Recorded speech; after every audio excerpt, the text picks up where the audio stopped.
Hi everyone, it's James here. Welcome back to the channel.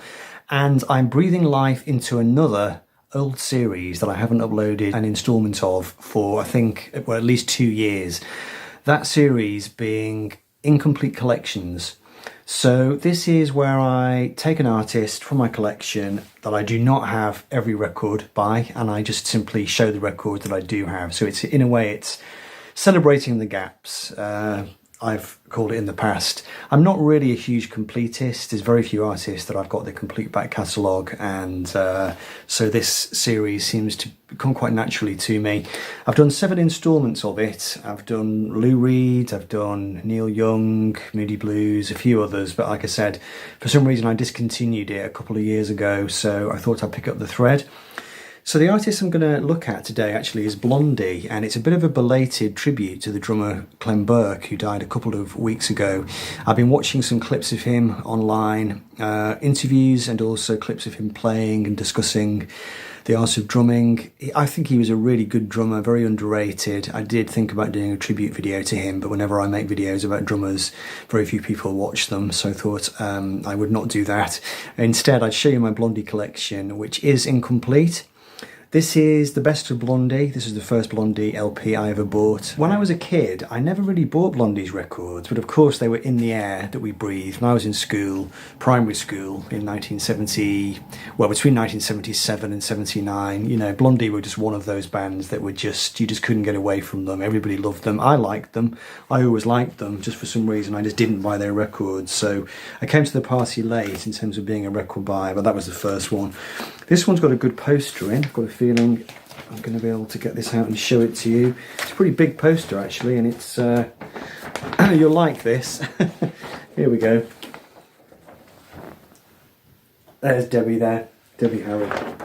So yeah, that was a damn good purchase for £3.95. I was really pleased with that. And this has got most of the hits on it that you want, really. Hearts of Glass, Denis, Union City Blue, Atomic, Hanging on the Telephone, you know, all the classics. So there we go, Blondie, the best of. I've never owned the final album of the original run, whose name now escapes me, but I really enjoy the record that I've got. I've been spinning them again recently, so what I thought I would quickly do is just run through some favourite tracks. I'm going to pick 10 favourite tracks from those records. I'm not going to pick the singles because that seems too obvious, so I'll try and pick some stuff which is perhaps a little bit less well known. So starting from the first Blondie album, I've got some stats here for you actually. This came out in 1976. I'm surprised at how early it was. They were really right on the cusp of that kind of punk and new wave thing, weren't they? Came out in December of 76, actually right at the end of 76. Got to number 75 in the UK charts and doesn't seem to have charted in America, so they had quite a slow start chart-wise. The original lineup of, we've got Debbie Harry, Gary Valentine, who left the band after 2 albums, Chris Stein, of course, guitar and vocals, romantic partner with Debbie Harry at one point, wasn't he? There's Clem Burke, the drummer. This guy, James Destry, who was on keyboards. Bit of a secret weapon for Blondie, I think. His keyboard playing is really good. I really rate him. He does a lot of really good organ stuff, but also some nice synth work. As the discography advances, he does some really interesting keyboard textures, and just, I think he was just a really good melodic player. So anyway, so from the first album, the singles were Ex-Offender, In the Flesh, and Rip Her to Shreds. So I will pick as 2 alternatives from this record, 2 tracks I really like. Man Overboard, which I think is just a really good pop song, and also in tribute to Clem Burke, I'll pick In the Sun, which is the 5th song on side 1. It just has some really great quick fire drum rolls and drum fills from Clem Burke, really crisp playing, really nice. What's interesting is that when they did their 3rd album, Parallel Lines, which we'll get to in a minute, they started working with the producer Mike Chapman, as in Chin and Chapman, and he said that when he started working with them, he couldn't believe how poor they were as musicians, and he said he had to really, really drill them. But when you listen to the first 2 albums, I don't particularly hear that. I mean, he was very critical of Clem Burke's drumming, said he was really out of time and he needed a lot of work. The only member that he did like was Frank Infante, who has not joined the band yet, as far as our chronology is concerned. Anyway, so the second record, Plastic Letters, which I think is a more mature effort. I think the first two Blondie records, they both have a very distinctive new wave sound, but the first album is probably a bit more firmly rooted in kind of girl group stuff, 1960s Motown-y pop. On the second record, they start to stretch out a little bit. Let's just have a quick look at the lineup again first. So we've got James Destry again, Clem, Debbie, and Chris Stein. So I think at this point the guitarist Frank Infant had joined the band, but for some reason he wasn't credited on the cover. So we've got a four-piece Blondie here. So this album, Plastic Letters, came out in February of 1978, and the chart positions were UK number 10 and the US number 72. So they were still a much bigger proposition in the UK. The singles were Kidnapper, Denis, fantastic song, which was a cover, of course, of the Randy and the Rainbows track. I'm Always Touched by Your Presence, Dear, which was written by Gary Valentine. So the two tracks that I've earmarked from this record as being my favourites are Bermuda Triangle Blues, which is a bit of an epic track. It's got some really great psych organ on there, but also Love at the Pier as well, which has got some really, really good tight drumming from Clem, some stabbing piano and some unpredictable time changes. So that's the second to last track on side 2. Really good song. Then we move on to this, which I think, let me just double check, might have come out the same year actually. Parallel Lines came out in September of 78. So Plastic Letters was February, Parallel Lines was September, and this was the big breakthrough album. UK number 1, US number 6, and this is the classic lineup. So we've got a couple of new members now.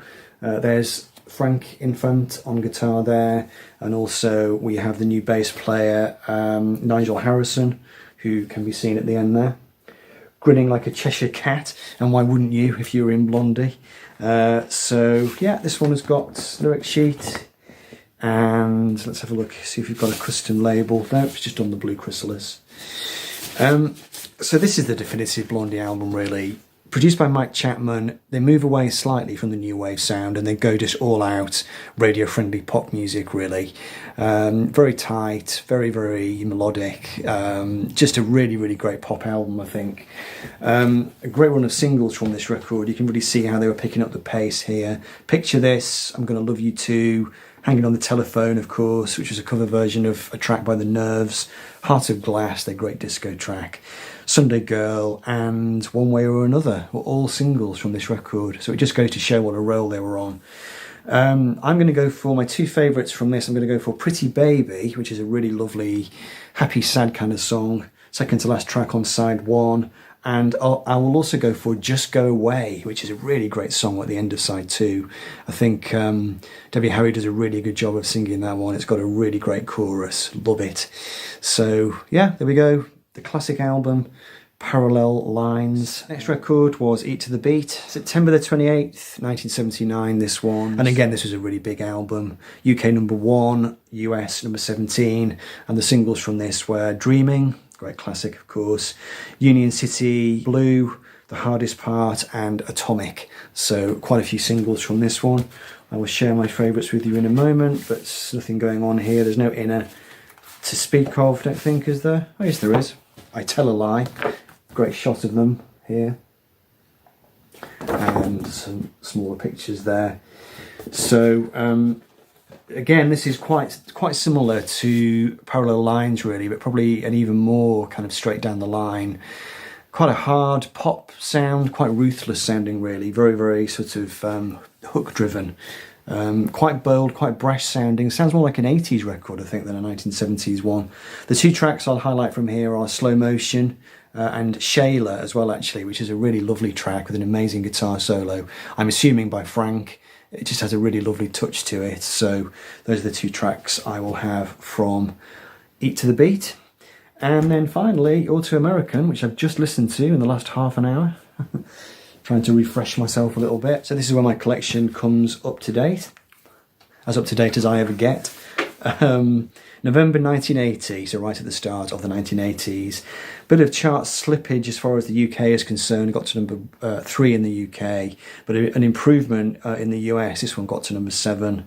And there are only 2 singles from this. The Tide is High, the cover version of the Paragons tune, and Rapture, which is one of Blondie's greatest tracks. And this is quite an interesting record. They dabble on this album with show tunes and orchestral stuff. You know, they got that sort of strange orchestral opening track, instrumental track, Europa by Chris Stein.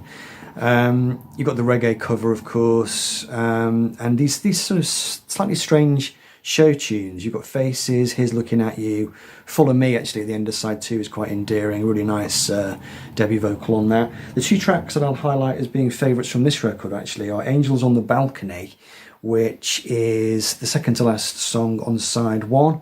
I think that's a really good melodic Blondie song with a lot of good pop hooks in it. And then also T-Birds on side 2 I'm quite fond of, which is a co-write between Nigel Harrison, the bass player, and Debbie Harry. They actually co-wrote quite a few tracks.